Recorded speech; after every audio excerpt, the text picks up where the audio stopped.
The Dallas Stars and Colorado Avalanche, two teams that do have some history in the Stanley Cup playoffs. Breaking down this series with me are SI.com's Ian McMillan and OddsShark's Gavin Keel. 6 times these two have met in the playoffs. Dallas has the edge at 4-2, including last year's conference semis. Gabe Landeskog, guys, is he going to be back for this series? Rumors are that he very well could be in the mix. And if he does play IMAC, how much of a factor can he be? It's been 2-3 years since he's played in Colorado. How much of an emotional boost will this give the Avs if he is back? Yeah, well, you said it at the end there. I think the boost he's going to give the Avs is a little bit more from an emotional, from a leadership standpoint. Obviously, he was on that Stanley Cup winning Avs team from a few years back. He's obviously a very well-liked, very well-respected player in that locker room. So jury's out about how much he'll be able to contribute on the ice. But I do think there's something to be said for the leadership boost he's going to give that team if he's in the locker room on a nightly basis. It's going to be very, very interesting to see if he does factor in. Gav, Dallas, I mean, incredibly poor conclusion to the regular season for this Stars team. Is that a point of worry? They've lost 7 straight. Oettinger, terrible against the Preds, 5 goals allowed on 22 shots. I'm sure we'll talk about the Robertson injury as well. But just this form on the ice, should Dallas be concerned here? Yeah, definitely. And I think a lot of it is to do with the fact that Miro Heiskanen has been out and he's questionable to even return in the series. Initially, Jim Nill said that he wouldn't be back in the first round, and now there's chatter that he'll come back. So it could just be some gamesmanship. But regardless, we know he won't be in there in game 1. And this guy is so important to the Dallas Stars. Last year, we talked about it on the playoff shows, like how Heiskanen was playing like 30 minutes a game. They were dressing 6 defensemen, but only really playing 5 because they didn't want to run with Nils Lundqvist. And now they have a top 4 that includes Lyubushkin and Cody Ceci. Like, that is huge. I think that is exactly why they're struggling right now. And you see it in the advanced analytics too. Dallas was a top 8 team at 5-on-5 until Heiskanen's injury. Since then, they're 30th in shot attempt share, 22nd in scoring chance share, and 29th in expected goal share. That guy is a horse back there. He does so much for them. And without him, like, I would be worried. Add on to that a bit here, IMAC. I mean, Heiskanen, he's out for game 1 for sure, I believe. He might factor in later on, but Robertson now as well. I mean, just looking at those two integral pieces to what Dallas does on the ice, there's still a little value with Colorado, in my opinion, and we'll get to picks here momentarily. But if either of these guys are done and dusted for this series, does that spell doom for Dallas? It does. I'm completely shocked, to be honest, that the Avalanche aren't bigger favorites. It was the one series odds that really jumped out to me when they were released.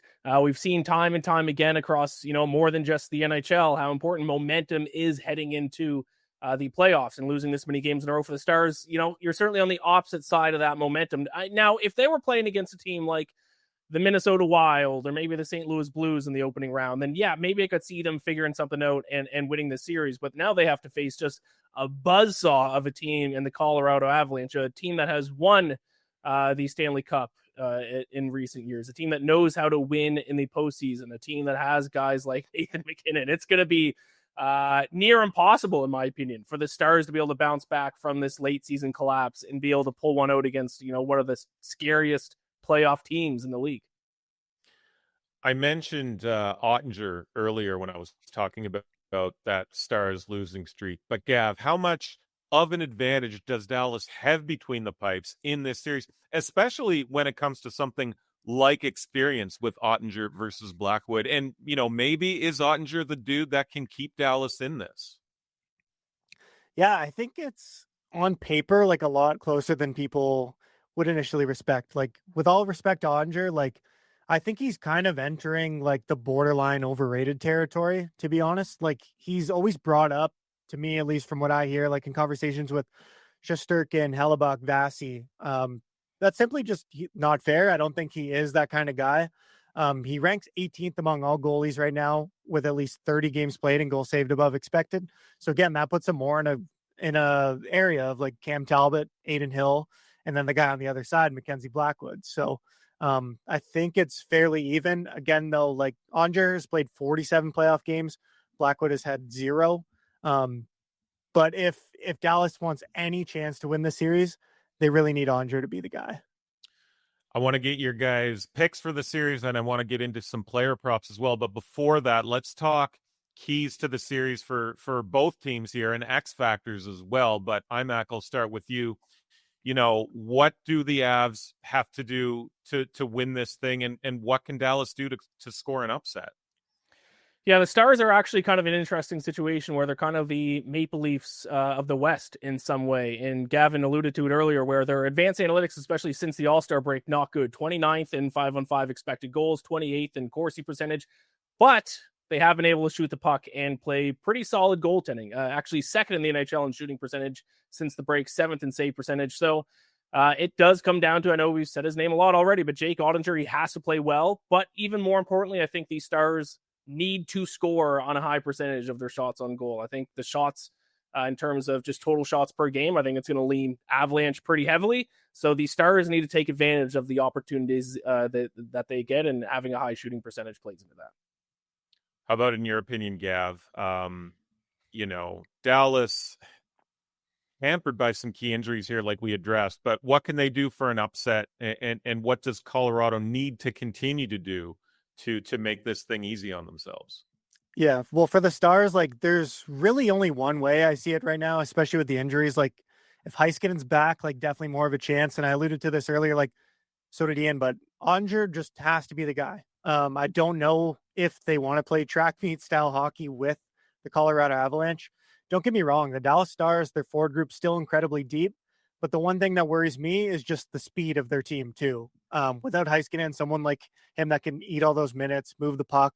Colorado is so fast. Like, if you watch them play, all three lines are just going to be hammering in on their defensemen. And if you're short guys that don't have the elite players back there that you consistently count on, I don't think it fares too well for them. For Colorado, I guess for this series and throughout the entire playoffs, like, they really need to have their depth scoring going, which I think they've done an excellent job of this season. They're one of the only teams that I can ever remember that pretty much retooled in the middle of the season. They have a new second line center, a new third line center. So if they have the depth rolling, I think they'll do just fine because we know what their big guys are capable of. They always seem to show up. So for Colorado depth scoring, Dallas needs to be Oettinger. Who will you guys be targeting in player prop markets, if anybody, for this series? And Gav, I'll start with you, because last year your guy Wyatt Johnston was a prop favorite, and this year 3 games against the Avs, 5 assists. Is he still going to be on your radar, or is there somebody else you're going to tap into? Well, with how bearish we seem to be on the Stars, I have one guy, and I'm just praying he stays out of trouble. I hope Colorado management just locks him up, doesn't let him do anything aside from play games. This is actually a future bet in the playoffs. I love Nichushkin to lead the series in goals at plus 700. He's had his struggles. I mentioned that, but when he's been in the lineup this season, he's been absolutely dominant. He leads all Avs forwards in expected goals for per 60 and goals per 60. So that right there tells me it is sustainable. It is not a fluke at all. And he's second to MacKinnon in scoring chances over the last 25 games. So I've loved what I've seen from him. He also has great numbers against Dallas in his career.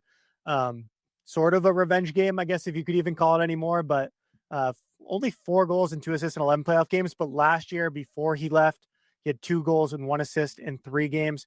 You got to think he was a huge reason why the Avs couldn't pull off that series. Again, going to come down to having that depth scoring. But I think just in terms of the value on the board, MacKinnon's plus 450 to be the leading scorer. And then it's Valeri Nichushkin at plus 700. And then the next guy on either team is actually Jonathan Drouin at plus 1,000. So I think Nichushkin's just the best value by far in this spot. IMAC, any thoughts on potential player prop targets here? Yeah, I think we've already said I set a record for how many times we said Jake Oettinger in a video, but I'm going to say it one more time because every single game I will bet the Jake Oettinger over on his saves prop. Not because I think he's going to, play extremely well, but since the All-Star break, it is the Dallas Stars who've allowed the most shots on goal per 60 minutes. Not the Blackhawks, not the Sharks, not the Ducks. It is the Dallas Stars, 32.98 shots on goal per 60 minutes. Now they play an Avalanche team who, in that same stretch of games, third in the NHL in shots on goal per 60 minutes. So I think the Avalanche are just going to absolutely pepper Oettinger. He can still let in a few goals, and I still think he'll go over what's likely going to be his save totals for this game. So, yes, Jake Oettinger over on his save totals is going to be a nightly play for me between these two teams. We are really cornering the Jake Oettinger search volume market here in this one. But let's wrap it up with series picks. And Ian, I'll start with you. You know, given what we know, given what we talked about, there is some value to be had here. But what do you like? Keeping it simple here, fellas.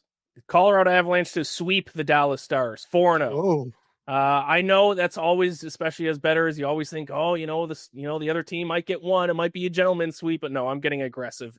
Plus 950 for the Colorado Avalanche to just completely blow past the Dallas Stars. Like I said earlier, I was shocked that the Avalanche weren't bigger favorites already. You can get more conservative. You can bet Avalanche minus 1.5 in the series, but I'm going to get aggressive. Why not? I think that everything that could have gone wrong for the Stars has gone wrong, and I think it ends in a hurry. What do you got, Gav? yeah, I'm not going that aggressive. I was lucky enough to lay the Avalanche series price at minus 125. I'd still play at minus 150. Like, I'll take the spread, honestly, minus 1.5 games. If you want, I'm just comfortable taking this. Like, I think I still respect Dallas. Okay. Like, I understand the injuries and everything, but at the end of the day, like when the chips are all on the table, like the Avs, they have those elite guys, MacKinnon, Makar. It's going to be fun to see Martin Necas in this series, actually. So, yeah, I think I don't really see a way the Avalanche lose, but, you still got to respect Dallas. Without Heiskanen, it's going to be very tough. But, I mean, they still have three extremely deep forward lines, arguably, top three in the NHL when healthy. So, yeah, Avalanche